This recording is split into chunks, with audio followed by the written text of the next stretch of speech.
Bom dia, queridos, tudo bem? Vamos lá para mais uma aula de matemática. Já estamos quase acabando o nosso livro, né?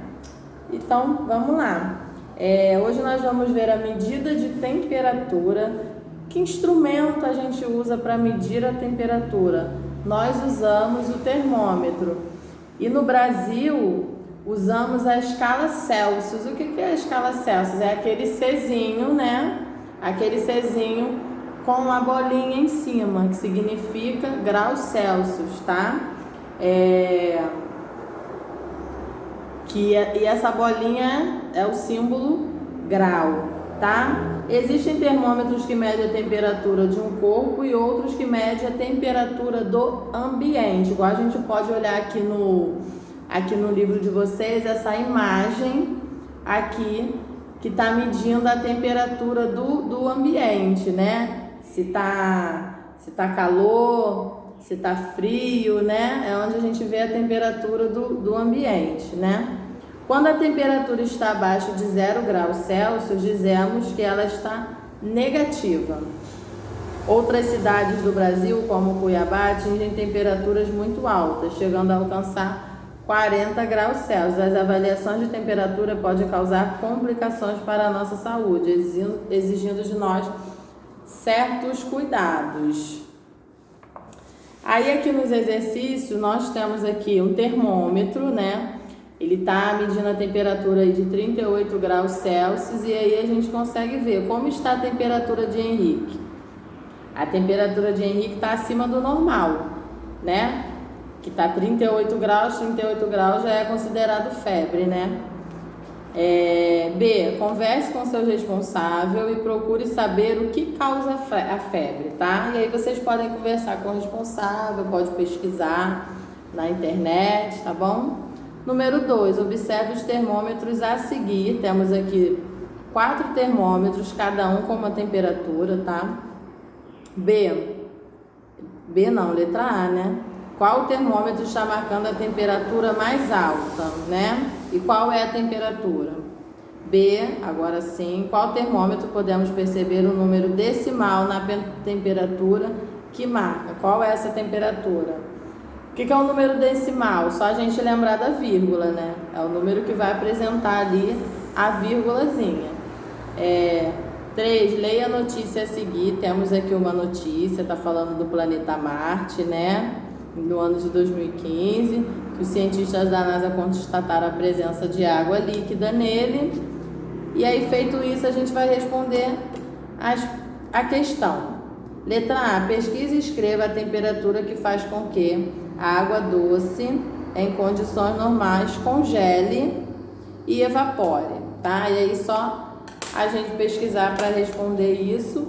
E aí vamos para a segunda parte da nossa aula de matemática, que é a unidade de medida de informação.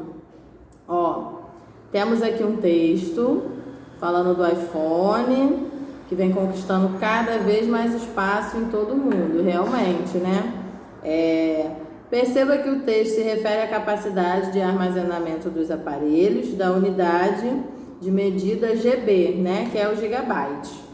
Podemos medir o armazenamento de dados digitais através das unidades de medida de informação.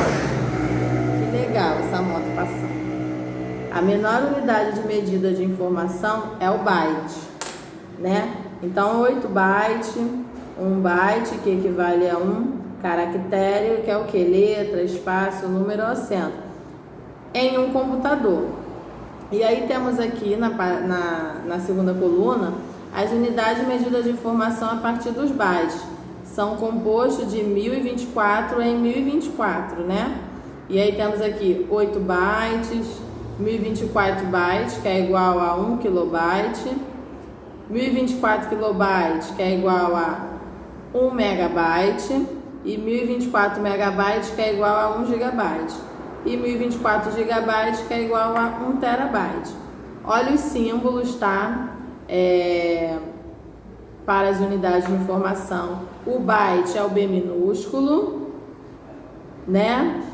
Na verdade aqui seria bit É byte, fala a mesma coisa. Byte, B minúsculo, e o byte com Y, o B maiúsculo. O kilobyte, o KB, o megabyte, o MB, e o gigabyte, o GB, e o terabyte, o TB. Aí vamos para as transformações das unidades medidas. Temos aqui a régua, que nós não temos nas outras unidades de medida, né?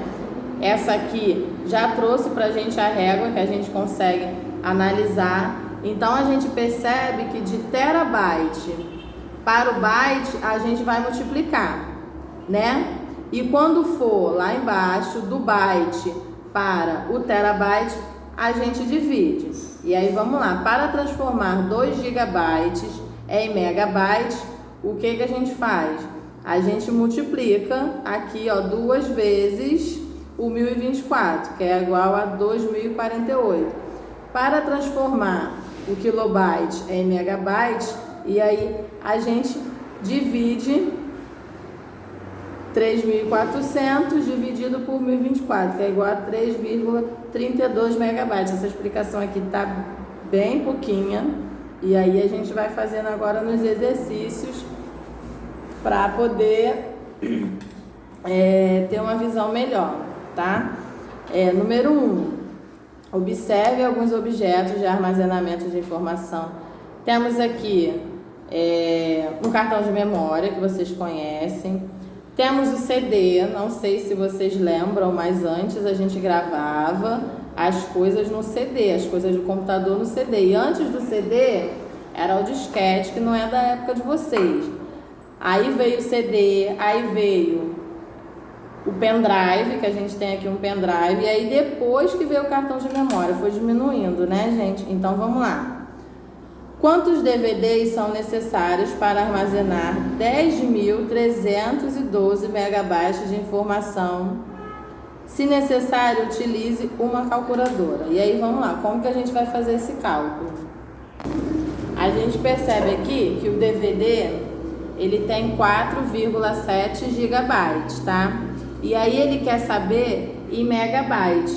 A gente vai lá na nossa reguinha e vê, é de megabyte, né? De gigabyte, quer dizer, para o megabyte. E aí como que a gente vai fazer? A gente sabe que é diferente dos outros, que é 10, 100, 1000, esse é de 1024 em 1024. Então o que a gente vai fazer? A gente vai pegar a quantidade que ele quer armazenar, que é 10.312 megabytes, e vamos dividir por 1024. Dividido por 1024, aí a gente tem um númerozinho em gigabyte. E aí a gente vai pegar esse resultado em gigabyte, que vai dar, que a gente transformou, né? Por isso que a gente dividiu por 1024 para transformar em gigabyte. Aí a gente vai pegar o resultado e vai dividir pelos gigabytes do DVD. E aí a gente vai ter a nossa resposta, tá? E aí, feito isso, nós vamos para a letra B. A letra B está perguntando qual dispositivo com menor capacidade é suficiente para armazenar 420 fotos de 3,5 megabytes cada uma. Cada foto tem 3,5 megabytes cada uma. E aí o que a gente vai fazer? A gente vai pegar o 3,5 e multiplicar pelo 420, que é a quantidade de fotos, né? E aí, feito isso, a gente vai obter o número. E aí a gente vai pegar esse resultado e vai dividir por 1024, tá? E aí a gente vai ver qual é o dispositivo para armazenar essas fotos, tá bom? Já o número 2 é o seguinte: quantos kilobytes, né? KB, kilobytes, aproximadamente, um texto com 24.598 caracteres tem. O que a gente vai fazer? A gente vai pegar esse 24.598 e dividir por 1024. Só isso, tá bom? E aí vamos para a página seguinte. Na página seguinte, no número 3, temos aqui 2 aparelhos, um com 500 GB e um com 1 TB. E temos os valores de cada um deles. E aí está perguntando qual é a diferença de armazenamento entre os HDs em questão, né? E aí um tem 1 TB, que é igual a 1024 GB, e o outro tem 1024 GB. E aí a gente pega 1024 GB menos o 500 que ele tem de gigabytes pra gente ver quanto que ele tem, tá? Ele vai ter, aí vocês fazendo a conta vai ver. E essa é a resposta, que é a diferença entre os dois, tá? É só pegar o 1024 menos o 500. Lembrando que é de 1024 é em 1024, não é igual às outras medidas, que é 10, 100 e 1000. Número 4. O número 4 vocês vão pesquisar, tá? Que muitas pessoas hoje em dia gostam de armazenar as coisas na nuvem, né? Qual é a vantagem de armazenar na nuvem? Vocês vão pesquisar, acredito que alguns saibam, tá? E aí você pode escrever aqui no livro, no cantinho, ou pode colocar no caderno, tá bom? Número 5, o que eu falei do disquete, né? Que vocês não chegaram a pegar essa época do disquete. Johnny encontrou um disquete nas coisas guardadas de seu pai e ficou curioso para saber o que era. Veja o que o pai de Johnny explicou. Na minha época, o disquete era o nosso drive. Na escola, quando precisávamos fazer um trabalho no computador, por exemplo, salvar esse trabalho em um disquete era quase uma obrigação. Assim, poderíamos aproveitar e pesquisar e imprimir nosso material em outros PCs. Eles armazenavam até cerca de 1,44 megabytes de dados. Com base na explicação do pai de Johnny, responda quantos disquetes seriam necessários para armazenar 300 megabytes. E aí o que a gente vai fazer? A gente vai pegar o 300 e dividir por 1,44, tá?